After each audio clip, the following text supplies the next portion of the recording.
Transformation सिर्फ body का नहीं, माइंड सेट का भी होता है।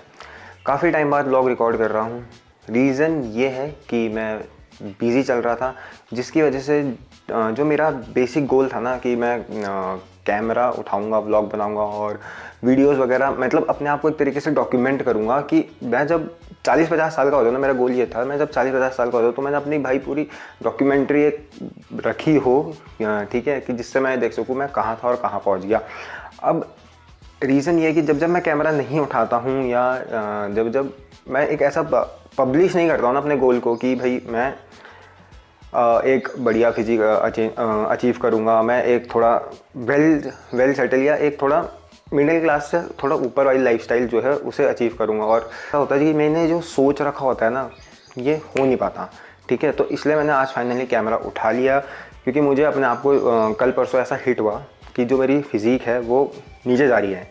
होना क्या चाहिए था, मेरी फ़िज़ीक ऊपर जानी चाहिए थी बाय द टाइम। क्यों कि मैंने इतना टाइम दे दिया है अपनी फ़िज़ीक को, इतना बढ़िया मसल माइंड कनेक्शन बन चुका है कि अब मेरे को सिर्फ डाइट पे फोकस करना है, और वो ही नहीं हो पा रहा है। उसका एक्सक्यूज़ मान लो या उसको रीज़न मान लो कि ये मेरी लाइफस्टाइल है कि मैं अभी कुछ ऐसी चीज़ें कर रहा था। मतलब मेरी जॉब भी ऐसी है कि जहाँ पे मैं अपने मतलब या अपने जो डिसाइडेड शेड्यूल है उसके अकॉर्डिंग मैं कुछ नहीं खा सकता। तो बस यही था, तो सोचा फाइनली आज बना लिया जाए और आपको अपना शेड्यूल दिखा दिया जाए, ठीक है। और मैं लेट भी हो चुका हूँ, मतलब हो रहा हूँ, किस लिए, स्कूल जाने के लिए। Welcome to a day in a life of teacher as well as a person who is achieving और struggling to achieve a good physique, ठीक है। तो स्वागत है सभी का। फटाफट से शुरू करते हैं, और शुरू क्या करते हैं, शुरू हो चुका है, हम फटाफट से रेडी होते हैं। रेडी हो गया हूँ। अब मैं ये सोच रहा हूँ कि I should wear sweater on it और आई शुड लीव इट। मैं ये देख रहा हूँ इसके साथ ये स्वेटर जाएगा नहीं जाएगा, क्योंकि यहाँ का मौसम फ़िलहाल अभी ऐसा है कि अभी तो थोड़ी थोड़ी ठंडी रहेगी, और जैसे जैसे टाइम बढ़ता जाएगा 10, 11, 12 गर्मियाँ ऐसी लगती है भाई, पसीना पसीना आ जाता है। तो ये रखूँ या नहीं रखूँ, क्योंकि हमारे सूरज देवता भी आ ही गए हैं। तो आई वॉज थिंकिंग कि मैं ऐसे छोड़ ही देता हूँ ना, ऐसे ही चल जाता हूँ, ठीक है। चलो भाई ऐसे ही चलते हैं। और हाँ, द इम्पॉर्टेंट अनाउंसमेंट इज़ कि मैं आज शूट कर रहा हूँ, और सॉरी क्या भाई कैसा ब्लॉगर बनेगा, अरे माइक उल्टा पकड़ रहा। हाँ, तो मैं आज शूट कर रहा हूँ, और साथ ही साथ मैं दिखाने वाला हूँ कि जो मैं स्कूल में फ़िलहाल क्या काम कर रहा हूँ, क्योंकि मार्च है, बोर्ड्स के पेपर हैं, और दिखाऊंगा मैं, बता क्यों रहा हूँ। चलिए दिखाते हैं आपको, ठीक है। So I am in the school right now, और अभी टाइम हो चुका है 11, 11:30 के आसपास हो चुके होंगे, और soon I will be going for my lunch. But उससे पहले मैं आपको एक चीज़ बता देता हूँ कि सुबह मॉर्निंग में आके जो भी हमें ड्यूटीज़ असाइन थी वो हमने कर दी कंप्लीटेड। उसके बाद एज आई टोल्ड यू कि 10th के पेपर चल रहे हैं, सो मैंने अपनी पढ़ाई कर रहा था, तो उसमें जितनी भी बैकलॉग क्लासेज हैं उसका थोड़ा थोड़ा करके मैं निपटा रहा हूँ। और हाँ, एक इम्पॉर्टेंट चीज़, जैसा कि मैंने बोला था कि हाँ स्कूल का टूर दिखाऊंगा, इसलिए एक हल्का सा स्नीक पीक बता दूंगा, एक आइडिया दिखा दूंगा स्कूल के बारे में, ठीक है।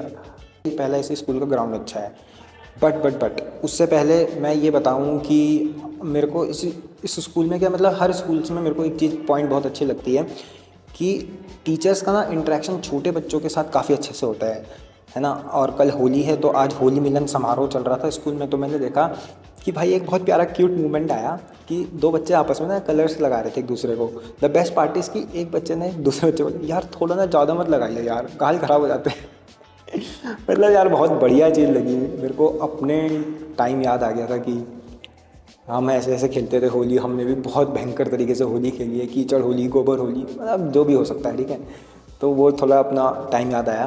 तो मतलब मेरे को ये बेस्ट लगता है कि भाई आप स्कूल में हो, आप छोटे बच्चे इतने क्यूट होते हैं ना, कूलू मूलू करने का मन करता है। बट डिस्क्लेमर, इस बच्चे तभी अच्छे हैं जब स्कूल में हो, घर में जाके आतंकवादी बन जाते हैं भाई। तो बस ये है। दूसरा ये है कि इस स्कूल का ना मेरे को ना ग्राउंड काफ़ी अच्छा लगा, अच्छा इन द सेंस मतलब काफ़ी स्पेशियस है यहाँ का ग्राउंड, ठीक है। तो यहाँ पे आप बच्चों की पढ़ाई के साथ साथ, एजुकेशन के साथ साथ, उनकी मेंटल हेल्थ के साथ साथ, तो most important is your physical health. क्योंकि मेरी एक थ्योरी है, जब तक आप फिजिकली फिट नहीं हो ना, तो आप कहीं ना कहीं मेंटली उतने स्ट्रांग नहीं बन पाओगे, ये मेरे को लगता है। देखो सबके अपने अपने ओपिनियंस होंगे।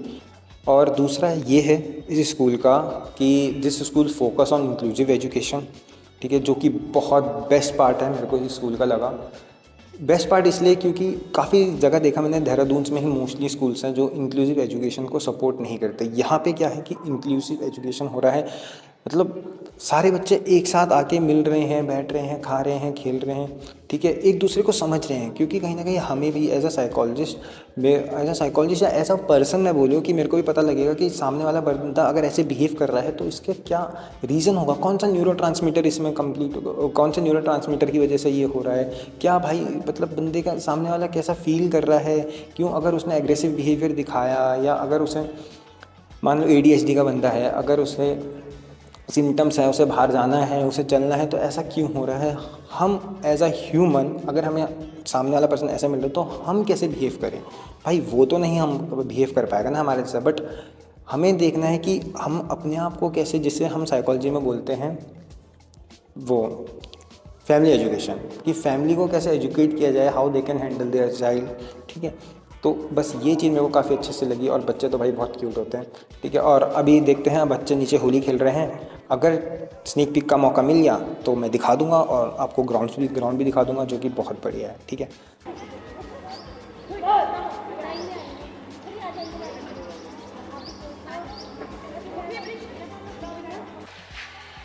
चलो भाई 2 बज के छुट्टी का टाइम हो गया। अब मैं आपको स्नीक पिक करके यहाँ का ग्राउंड दिखाता हूँ।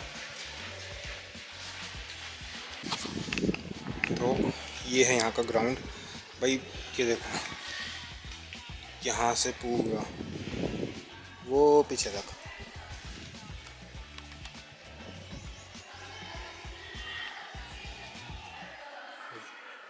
पूरा ग्राउंड है, ठीक है। ये पूरा यहाँ का ग्राउंड आता है, ये देखो।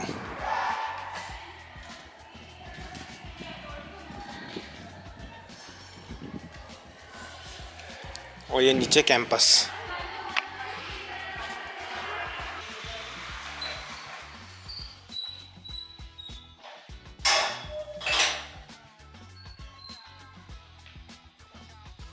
हम पहुंच चुके हैं घर और बचते बचते मैंने होली खेल ही ली है, ठीक है।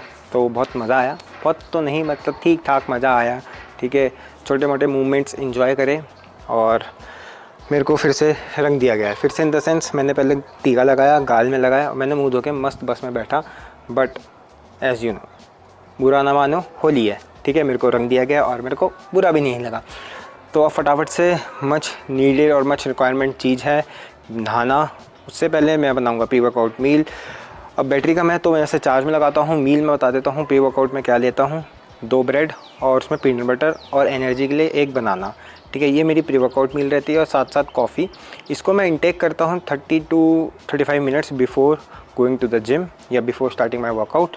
ये लेने के बाद फटाफट से मैं नहाऊँगा और मिलता हूँ आपसे सीधा जिम में, ठीक है।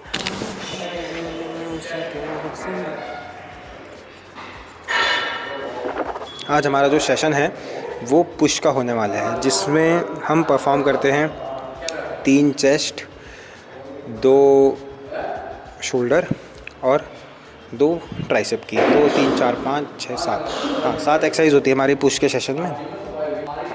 और जो पुश का सेशन है मेरा वो होता है डिवाइडेड, कि हफ्ते में 2 बार जैसे पुश होते हैं ना, तो एक जो मेरा सेशन है उसमें हैवी जाता हूँ और दूसरे में मैं रेप्स पे फोकस करता हूँ, जो कि 15 से 12 रेप्स पे होता है।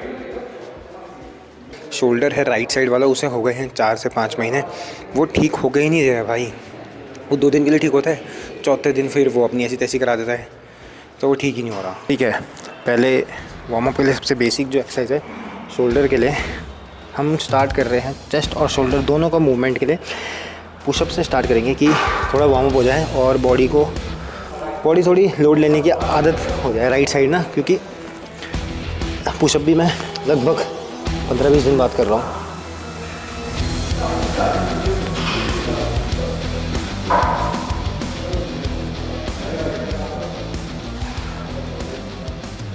ये नॉर्मल पुशअप के बाद अब हम जाएंगे थोड़ा advance type of pushup.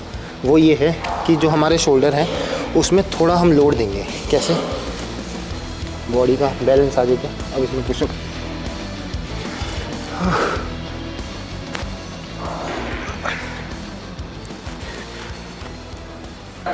Warm up में तो आया नहीं कंधा। अब पहला वर्किंग सेट कर रहे हैं, स्टार्टिंग में 20 kgs। Let's go.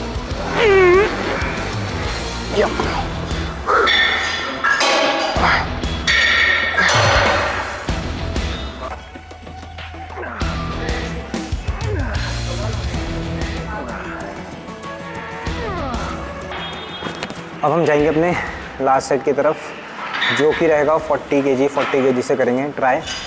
पिछली बार हमने 6 से 7 रैप निकालते 40 से। अब देखते हैं कि कितने रैप्स निकलते हैं। ठीक है, ये ध्यान में रखते हुए कि राइट हैंड हमारा पूरा इंजर्ड है, बट उसमें थोड़ा बहुत फोकस आ रहा है। ज़्यादा इंजरी का भी मेरे को महसूस नहीं हो रहा है। लेट्स सी कितने होते हैं, 6-7 तो निकालने की पूरी कोशिश रहेगी। ठीक है, डंबल पकड़ के वैसे वाली फीलिंग आ रही, वो शुभम तू कर सकता है वाली मिलेगी। चलो अब करा दें। 1 2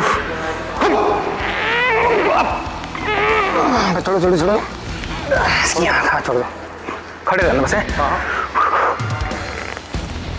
1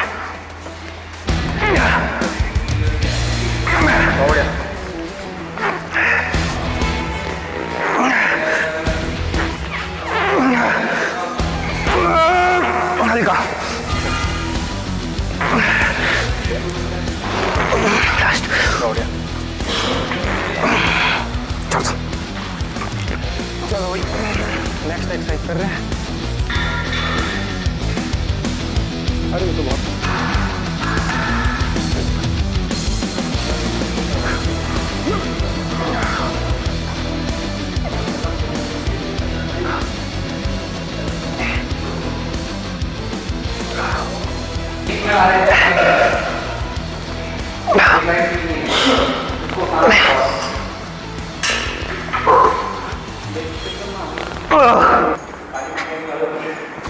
हमारे कंपाउंड मूवमेंट सारे हो गए, मतलब 2 थे कंपाउंड मूवमेंट चेस्ट पे। अब हम आइसोलेशन कर रहे हैं। ठीक है, चलो चेस्ट फ्लाई है, फोकस रखेंगे बढ़िया करके। ठीक है, डिक्लाइन ट्रेन करेंगे तो हिंज पीछे, बॉडी आगे, हिंज पीछे, ये हिंज है, हिंज पीछे गई, चेस्ट आउट है। चलो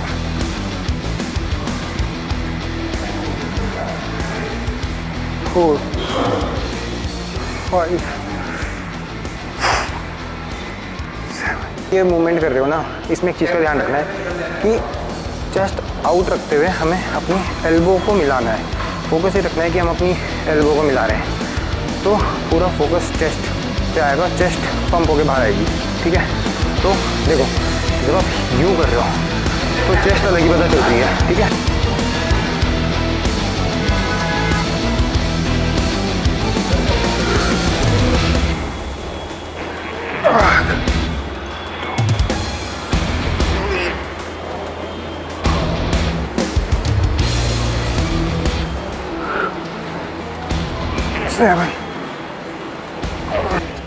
अब हम मारने वाले हैं शोल्डर प्रेस। और द बेस्ट पार्ट इज़ कि हमारा जो शोल्डर प्रेस है वो हम 10 kg से ऊपर नहीं जा पा रहे हैं। तो ये मेरे को सबसे कॉमेडी वाली चीज़ लगती है कि इतनी मतलब थू करके इतनी जो ठीक ठाक फिज़िक है उसमें मैं 10 kg से डंबल प्रेस मार रहा हूँ। ठीक है, तो ये थोड़ी शर्मनाक बात है, बट कोई नहीं, ईगो लिफ्टिंग हम नहीं कर रहे हैं। अभी हील होने देंगे बढ़िया से। ठीक है, तो थोड़ा थोड़ा पंप करेंगे।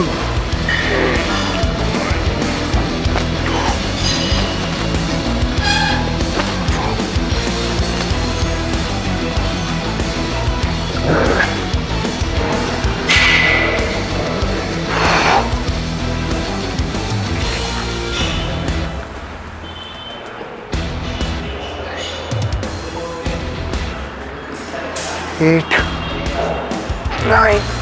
हाँ भाई देखो, साइड लेटल करते हुए एक चीज़ का बड़ा ध्यान रखना है कि जब आप साइड लेटल कर रहे हो ना, तो आपको अपने शोल्डर्स उठा रहे हो तो फील लाइक कि you are lifting a bucket full of water. फिर आप इसको ऐसे करके ना पोर आउट करना, ठीक है। तो जब आप ये करोगे ना, परफेक्ट फील आएगा और ऐसे जलन महसूस होगी ना, चुम्मेश्वरी जलन। 1 2 3 5 6 7 8 7 9 3 1। ओ भाई, झटका नहीं। 7 8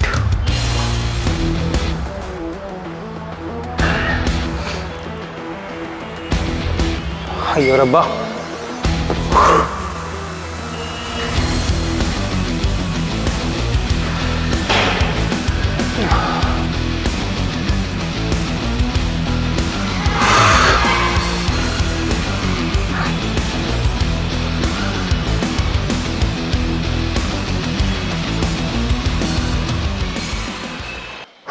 वर्कआउट हमारा बहुत अच्छे से फिनिश हो चुका था और अब हम आ गए हैं घर, और इसी के साथ हमने बना ली है अपनी पोस्ट वर्कआउट मील, जो कि है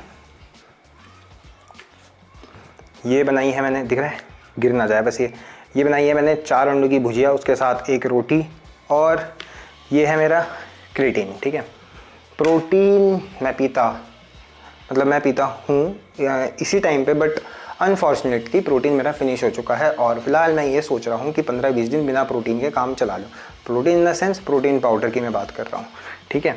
और हाँ, मोस्ट इम्पॉर्टेंट ये है कि हम अपने व्लॉग को अब यहीं पे ख़त्म करते हैं। बट ये है कि जो इसके बाद मैं डिनर लेता हूँ, अभी टाइम हो रहा है 7 बज रहे हैं, 7:10 हो रहा है, और मैं डिनर लेता हूँ 10 बजे के आसपास, क्योंकि अभी तो रोटी खा रहा हूँ, इसके साथ मैं लेता हूँ राइस। रोटी का सब्स्टिट्यूट है राइस, ठीक है। तो मोस्टली मैं 80 to 85% ये रहता है कि महीने में मैं राइस ले लेता हूँ। इस टाइम 150 ग्राम या 100 ग्राम के आसपास राइस रहती है, उसके साथ एग की भुजिया मिक्स हो जाती है और प्रोटीन हो जाता है, तो ये एक हैवी मील हो जाती है, ठीक है। और फिर इसलिए मैं 9:30-10 बजे तक अपना काम वगैरह करता रहता हूँ। तो उसके बाद 10 बजे मैं लेता हूँ डिनर। हाँ, मैं ब्लैंक हो गया था। 10 बजे मैं लेता हूँ डिनर। डिनर में सिंपल रहता है 100 ग्राम्स ऑफ राइस एंड 120 से लेके 150 के रेंज के बीच में मेरी रहती है चिकन। बस इतना ही मैं खाता हूँ दिन भर में, ठीक है। तो दैट्स ऑल फॉर टुडे। यहीं पे करते हैं व्लॉग को एंड। अगर आपको कुछ भी पार्ट अच्छा लगता है तो उसे कमेंट कर देना and don't forget to like, share and most important don't forget to subscribe. ठीक, दबा दो बटन को, ठीक है। उसमें अंडा फेंक के मारो या अपना प्रोटीन पाउडर उसमें गिरा दो, बस सब्सक्राइब हो जाना चाहिए।